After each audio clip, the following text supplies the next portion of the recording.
नमस्कार, ये आकाशवाणी पटना है। अब आप खालिद रशीद से प्रादेशिक समाचार सुनिए। पहले मुख्य समाचार। पाकिस्तान ने संघर्ष विराम का किया उल्लंघन, भारतीय सशस्त्र बलों ने मुंहतोड़ जवाबी कार्रवाई की। जम्मू कश्मीर के आरएसपुरा सेक्टर में पाकिस्तान की गोलीबारी में सारण जिले के निवासी बीएसएफ के सब इंस्पेक्टर मोहम्मद इम्तियाज हुए शहीद। मौसम विभाग ने सारण, सीवान, गोपालगंज, जमुई सहित कई जिलों में आज लू की चेतावनी जारी की। और खेलो इंडिया यूथ गेम्स में बिहार सेपक टाकरा के मुकाबलों में 7 पदक जीतकर ओवरऑल चैंपियन बना। अब समाचार विस्तार से।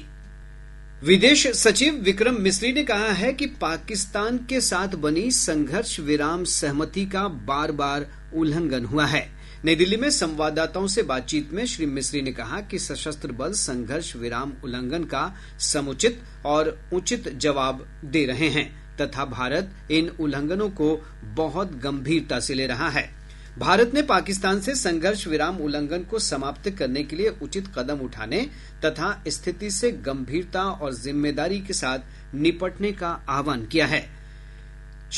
श्री मिस्री ने कहा कि सशस्त्र बल स्थिति पर कड़ी नजर रखे हुए हैं। उन्होंने कहा कि सशस्त्र बलों को अंतर्राष्ट्रीय सीमा और नियंत्रण रेखा पर संघर्ष विराम उल्लंघन की किसी भी घटना से सख्ती से निपटने के निर्देश दिए गए हैं। इस समझौते का पाकिस्तान की ओर से घोर उल्लंघन हो रहा है। भारतीय सेना जवाबी कार्रवाई कर रही है और इस सीमा अतिक्रमण से निपट रही है। ये अतिक्रमण अत्यंत ही निंदनीय है और पाकिस्तान इनके लिए जिम्मेदार है। हमारा मानना है कि पाकिस्तान इस स्थिति को ठीक से समझे और इस अतिक्रमण को रोकने के लिए तुरंत उचित कार्रवाई करे। विदेश सचिव ने कहा कि पिछले कुछ दिनों से चल रही सैन्य कार्रवाई को रोकने के लिए कल शाम भारत और पाकिस्तान के सैन्य संचालन महानिदेशकों के बीच सहमति बनी थी। उन्होंने कहा कि पाकिस्तान को स्थिति ठीक से समझनी चाहिए तथा इस घुसपैठ को रोकने के लिए तत्काल उचित कार्रवाई करनी चाहिए। जम्मू कश्मीर में जम्मू जिले के आरएसपुरा सेक्टर में ड्यूटी पर तैनात बीएसएफ के सब इंस्पेक्टर मोहम्मद इम्तियाज पाकिस्तान की गोलीबारी में शहीद हो गए। वे सारण जिले के गरखा थाना क्षेत्र के नारायणपुर गांव के रहने वाले थे। केंद्रीय गृह सचिव गोविंद मोहन ने पाकिस्तान की सीमा से लगे राज्य के मुख्य सचिवों के साथ वीडियो कॉन्फ्रेंस के माध्यम से बैठक की। सूत्रों ने बताया है कि उन्हें अलर्ट रहने और सीमा पार से किसी गोलीबारी से निपटने और अपने क्षेत्रों में नागरिक रक्षा तंत्र को सक्रिय करने को कहा गया है।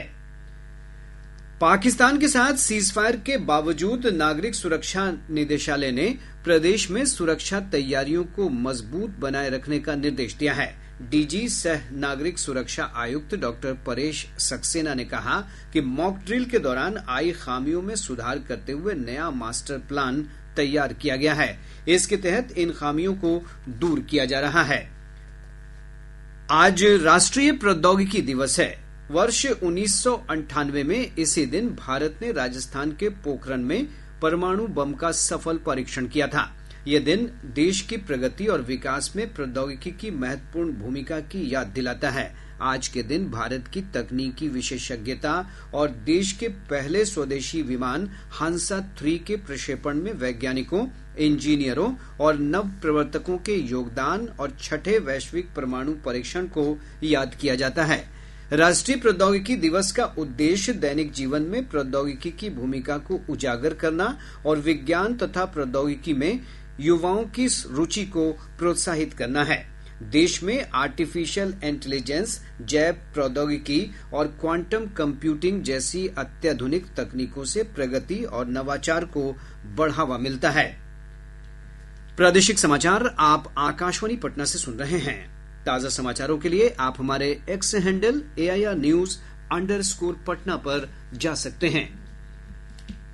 खेलो इंडिया यूथ गेम्स के 7वें दिन भी बिहार के खिलाड़ियों का शानदार प्रदर्शन जारी रहा। बिहार कल 2 और स्वर्ण पदक जीतने के साथ ही सेपक टाकरा में ओवरऑल चैंपियन रहा। इस स्पर्धा में बिहार ने 1 स्वर्ण, 5 रजत सहित कुल 7 पदक जीते हैं। इसके साथ ही बिहार की टीम पदक तालिका में 14वें स्थान पर आ गई है।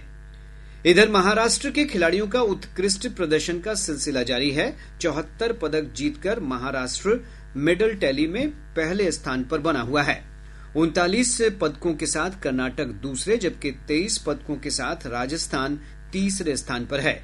आज प्रतियोगिता के 8वें दिन बास्केटबॉल, टेनिस, कुश्ती, बैडमिंटन, मुक्केबाजी समेत विभिन्न खेल स्पर्धाओं में कई मेडल दांव पर होंगे। प्रदेश के अधिकांश भागों में तापमान बढ़ने से गर्मी का प्रकोप बढ़ गया है। मौसम विभाग ने अपने पूर्वानुमान में कहा है कि अगले 2 दिनों के दौरान राज्य के उत्तर पश्चिम और उत्तर मध्य भागों में कई स्थानों पर उष्ण लहर लू चलने की संभावना है।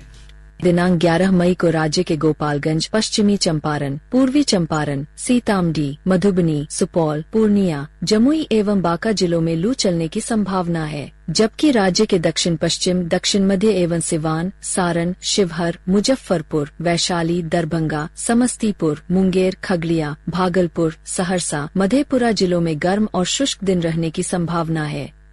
निर्वाचन आयोग ने विभिन्न दलों के बूथ स्तरीय एजेंट बीएलए का प्रशिक्षण कल से शुरू कर दिया है। पटना के जगजीवन राम संसदीय अध्ययन और राजनीतिक शोध संस्थान के सभागार में 26 मई तक प्रतिदिन ये प्रशिक्षण कार्य चलेगा। भाजपा के प्रदेश अध्यक्ष दिलीप जायसवाल ने कहा है कि पार्टी सभी विधानसभा क्षेत्रों में जातीय सम्मेलन करेगी। उन्होंने प्रदेश मुख्यालय में पार्टी पदाधिकारियों के साथ बैठक में कहा कि जातीय सम्मेलन की शुरुआत 15 मई से होगी। श्री जायसवाल ने कहा कि जातीय सम्मेलन की जिम्मेवारी क्षेत्र विशेष के स्थानीय नेताओं को दी जाएगी। राज्य सरकार के पूर्व मंत्री और खगड़िया जिला के परबत्ता के पूर्व विधायक रामानंद सिंह का पटना में एक निजी अस्पताल में निधन हो गया। उनके निधन पर सभी राजनीतिक दलों के नेताओं ने गहरा दुख जताया है। अब पटना से प्रकाशित प्रमुख समाचार पत्रों की सुर्खियां। आज के सभी समाचार पत्रों ने भारत पाकिस्तान के बीच संघर्ष विराम पर सहमति से जुड़ी खबर को प्रमुखता से प्रकाशित किया है। साथ ही पाकिस्तान की ओर से सीज फायर के उल्लंघन को तरजीह दी है। और अब अंत में मुख्य समाचार एक बार फिर। पाकिस्तान ने संघर्ष विराम का किया उल्लंघन, भारतीय सशस्त्र बलों ने मुंहतोड़ जवाबी कार्रवाई की।